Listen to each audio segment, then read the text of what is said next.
en este momento. Pero en el auto de Garzón aparece porque es el delito que estaba considerado en el Código Penal de 1932, pero es asimilable al Código Penal actual con otra redacción.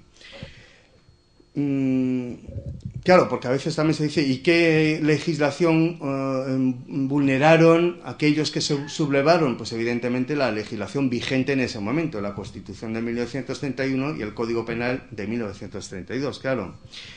En principio, estos delitos podrían estar prescritos, pero al haber una relación de conexión con los otros delitos, con los crímenes de lesa humanidad o genocidio, al haber una conexión, pues se entiende que no están prescritos tampoco, por esa vía de conexividad. Bueno, el código actual serían delitos contra la corona. Bueno, el delito de terrorismo, en el informe de la Unión Progresista de Fiscales, sí aparece como pertinente el delito de terrorismo, ¿no? Bueno, se ha utilizado en los procesos contra las dictaduras de Chile y Argentina.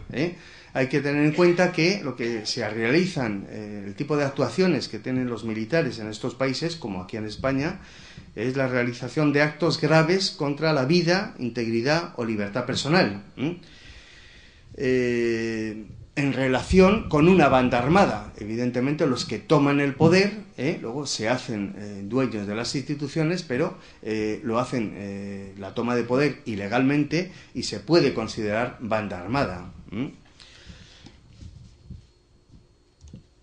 Bueno, entonces la legislación aplicable, ¿cuál sería?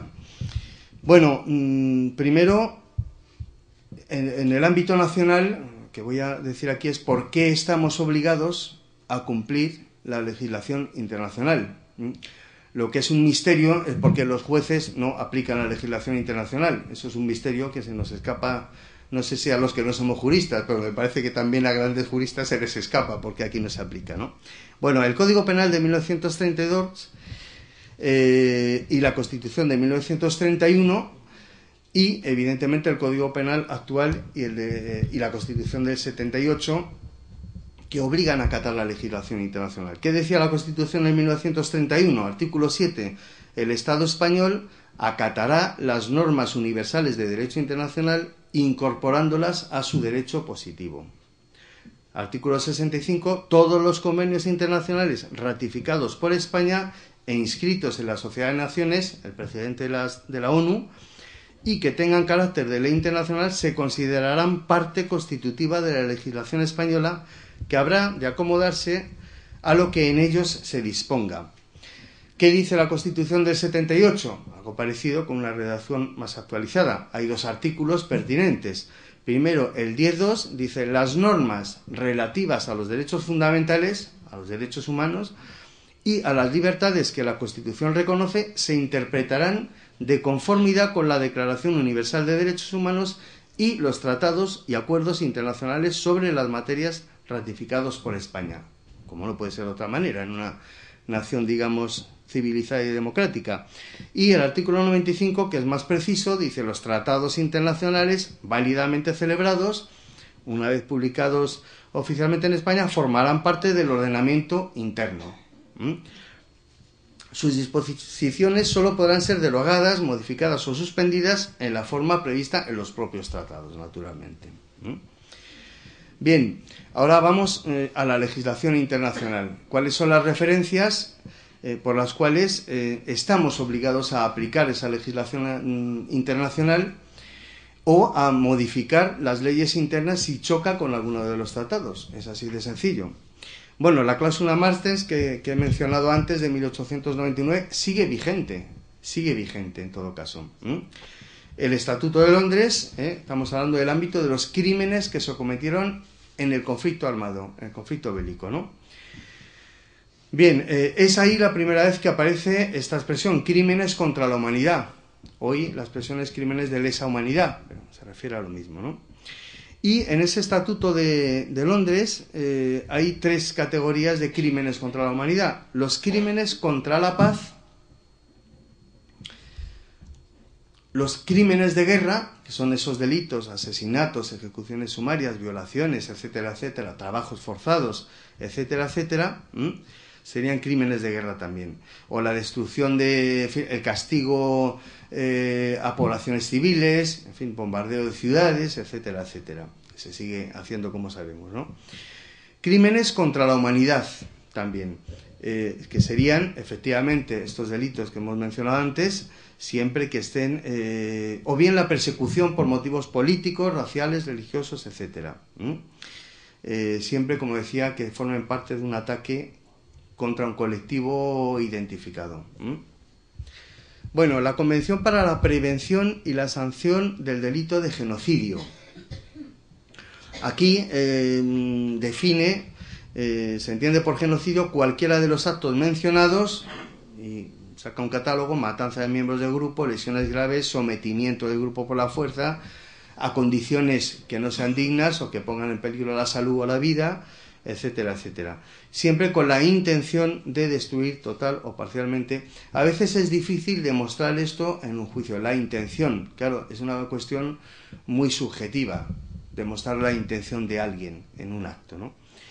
Bueno, el artículo 7 dice: a efectos de extradición, el genocidio no se considera delito político.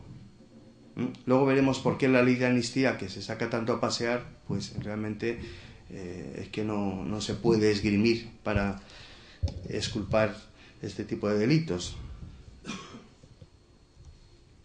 Bueno, los principios de Nuremberg, que mencionaba antes, habla de delitos de derecho internacional. Contra la paz, delitos de guerra y delitos contra la humanidad, como hemos visto. Uno de los principios, son 10 o 12 principios, menciono aquí solamente los reseñables. Principio 2. El hecho de que el derecho interno, el derecho de un país, no imponga pena alguna por un acto que constituya delito de derecho internacional, no exime de responsabilidad en derecho internacional. El principio 3. No será eximente ser jefe de Estado u otra autoridad. Y este principio, que es la primera vez que se invoca, no se admite la obediencia debida tampoco. Igual que se considera que un superior es responsable también de este tipo de delitos si no pone medidas, ¿no? Bueno, el Convenio Europeo de Derechos Humanos es de 1950, pero claro, es plenamente vigente. Dice el artículo 2: nadie podrá ser privado intencionadamente, salvo en ejecución de una condena que imponga pena capital dictada por el tribunal. Nadie de la vida, está hablando del derecho a la vida, me he comido esa expresión ahí. Y el artículo 3, que prohíbe la tortura y los tratos inhumanos, es decir, el derecho a la vida y el derecho a la integridad física, digamos, ¿no? Bueno, el Tribunal Europeo de Derechos Humanos tiene la doctrina de que la vulneración de estos artículos reclama una investigación eficaz por parte del Estado. O sea, es obligación del Estado investigar, no de las asociaciones ni de dar ayuda a las asociaciones, es una responsabilidad del Estado, ¿no? Bueno, en el artículo 7 se dice: nadie podrá ser condenado por una acción o omisión que en el momento de ser cometida no constituya una infracción. Pero claro, corrige luego: ello no impedirá el juicio y castigo de una persona culpable de una acción u omisión que en el momento de su comisión constituía un delito según los principios generales del derecho reconocidos por las naciones civilizadas. Poco lo que decía la cláusula Martens. Es decir, hemos hecho barbaridades, pero como no estaban en el código, no. Ya desde hace un siglo, más de un siglo, este tipo de crueldades es condenado y deben ser condenadas en juicio, y hay referencias normativas para ello, ¿no? El Pacto Internacional de Derechos Civiles y Políticos dice: nadie podrá ser privado de la vida arbitrariamente, la misma dirección que la referencia anterior del Convenio Europeo de Derechos Humanos. Cuando la privación de la vida constituya delito de genocidio, se tendrá entendido que nada de lo dispuesto en este artículo excusará en modo alguno a los Estados partes del cumplimiento de ninguna de las obligaciones asumidas en virtud de las disposiciones de la Convención para la Prevención y la Sanción del Delito de Genocidio, que es la referencia. Nadie será sometido a torturas ni a penas o tratos crueles, inhumanos, etc. Bueno, en relación a estos artículos, el Comité de Derechos Humanos de la ONU, que es el que vigila la observancia por parte de los países de este pacto, señala que los Estados deben investigar en los casos de desapariciones que puedan implicar una violación del derecho a la vida y que las quejas de torturas deben ser investigadas rápida e imparcialmente. Ya rápidamente no va a ser en este país, ¿no?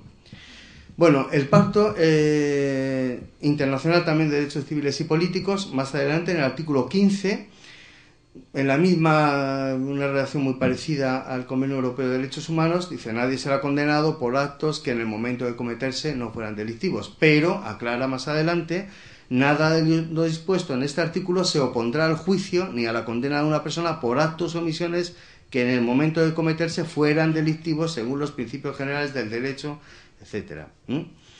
Bien, hay una convención también sobre la imprescriptibilidad de los crímenes de guerra y de lesa humanidad. Ha entrado en vigor hace 2 o 3 semanas. España firmó en 2007, ratificó, el proceso es firma y ratificación en 2009, y como ya hay una veintena de países que han ratificado, ha entrado el instrumento en vigor, y ha entrado el pasado 23 de diciembre. Vamos a ver qué es lo que hace el Estado español, porque evidentemente se va a seguir reclamando la investigación por parte del Estado y que se haga algo más en este tipo de cuestiones. Bueno, los tratados de derecho internacional, ¿por qué se rigen y por qué tenemos obligación de cumplirlos? Hay un tratado que data de 1969, que es el tratado, la Convención de Viena sobre el derecho de los tratados. Entonces, dice el artículo 26, latinajo, pacta sunt servanda: todo tratado en vigor obliga a las partes y debe ser cumplido por ellas de buena fe. Es decir, no caben, pues, en fin, picarescan, y hay que cumplir de buena fe los tratados, ¿no? Y este artículo, que es importante también, una parte, se refiere a un país firmante, no podrá invocar las disposiciones de su derecho interno como justificación del incumplimiento de un tratado. O sea, no se puede decir a la comunidad internacional: es que nosotros tenemos una ley que... Pues entonces, o no firmen el tratado o modifiquen la ley, sencillamente. Bien, otra referencia normativa: los principios de cooperación internacional en la identificación, detención, extradición y castigo de los culpables de crímenes de guerra o crímenes de lesa humanidad. Claro, hay que entender que estamos hablando de un tipo de delitos muy grave, o sea, mucho más allá del asesinato, de la violación. Estamos hablando de violaciones masivas de derechos humanos, de actos muy graves, en nuestro país, donde fueron martirizadas cientos de miles de personas, ¿no? Bueno, dice